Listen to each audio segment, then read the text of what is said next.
မင်္ဂလာပါအခုသင်ခန်းစာတော့ displaying sensor value in ROS ဖြစ်ပါတယ်ROS နဲ့ gazebo ရဲ့အားသာချက်ကတော့ကျွန်တော်တို့ ROS မှာဒီ sensor data တွေကိုတူပပြီးတော့ပြသနိုင်တာပဲဖြစ်ပါတယ် gazebo လို့ virtual wall တွေက sensor data တွေကိုသက်ဆိုင်ရာ ROS မှာကျွန်တော်တို့ကပြသပြီးတော့ကျွန်တော်တို့ရဲ့ algorithm တွေကိုရှင်းနိုင်ပါတယ်ဒီသင်ခန်းစာမှာတော့ကျွန်တော်တို့ virtual wall ဖြစ်တဲ့ gazebo ကဒီ sensor data တွေကို ROS မှာဘယ်လိုပြမလဲဆိုတာကိုဖော်ပြမှာဖြစ်ပါတယ် robot မှာသုံးများတဲ့ sensor တစ်ခုကတော့ lidar ပါပဲ LID ရပါတော့LID ဆိုတာ light ပေါ့နော် light detection and ranging ပေါ့ကျွန်တော်တို့ Arduino နဲ့ programming လုပ်တုန်းက ultrasonic တို့ဘာလို့သုံးခဲ့တယ်မလားအဲ့ဒီလိုမျိုးပေါ့ဟိုကောင်က ultrasound ကတော့အတန်ကိုအသုံးပြုတာဖြစ်ပါတယ်lidar ဆိုတာကတော့ laser light pulse ကိုအသုံးပြုတာဖြစ်ပါတယ်ဒါကတော့ Google မှာရှာထားတဲ့ဒီlidar တွေနဲ့ကျွန်တော်တို့ 3D ကျွန်တော်တို့ scan ဖတ်တဲ့ပုံလေးတွေဖြစ်ပါတယ်เนาะအဲ့တော့ lidar ဆိုတာဘာလဲကျွန်တော်တို့အရင်ဆုံးလေ့လာကြည့်ရပါမယ် lidar ဆိုတာက light detection and ranging ပါအလင်းကိုအခြေခံပြီးတော့အကွာအဝေးကိုတိုင်းတာဖြစ်ပါတယ်သူကကျွန်တော်တို့ကြားဘူးနေကြ radar တို့ sonar တို့လိုပါပဲ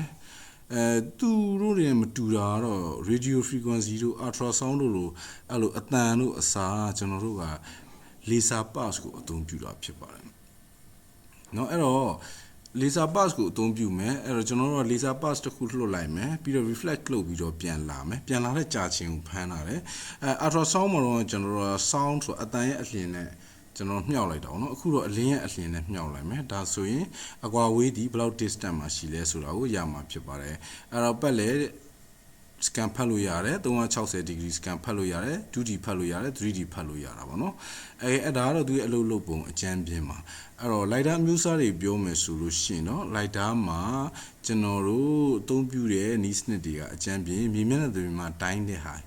ground နေတိုင်းတဲ့ကောင်ရှိတယ်နောက်တော့လေကနေ airborne လို့ခေါ်တယ်ဝေဟင်ကတိုင်းတာတဲ့စနစ်ရှိတယ်အဲ့မျက်နှာပြင်မှာကျွန်တော်တို့ဟိုတိုင်းတဲ့စနစ်ကနေဆိုရင်ကျွန်တော်တို့ mobile lidar ပေါ့နော် mobile device တွေကနေပြီးတော့ပတ်ဝန်းကျင်ကို scan ဖတ်ပြီးတိုင်းတာရဲ့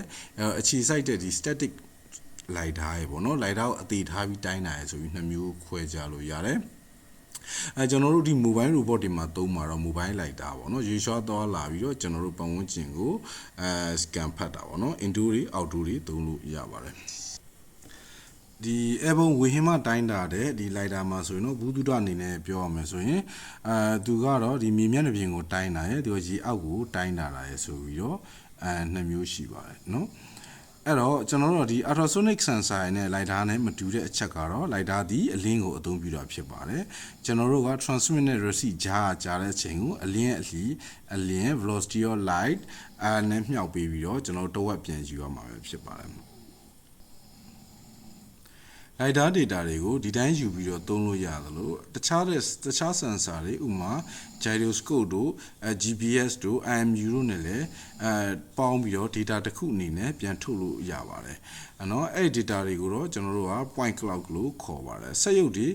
မောင်းသူမဲ့ကားတွေမှာ lidar ကိုအဓိကသုံးကြတာပါ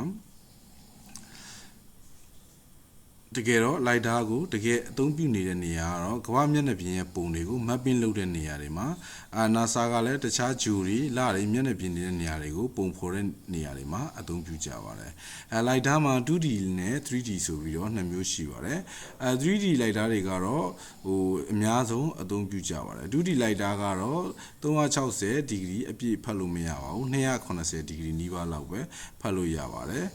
resolution ကလည်း 3D lidar လောက်မကောင်းပါဘူးမောင်းသူမဲ့ကားတွေမှာဆိုရင်တော့ main lidar အဖြစ် 3D lidar ကိုကားပေါ်မှာတင်ထားကြပါတယ်အဲ့တော့ lidar ကရတဲ့ data တွေကိုဟိုကျွန်တော်တို့ကဒီ ROS မှာအသုံးပြုဖို့ဆိုရင်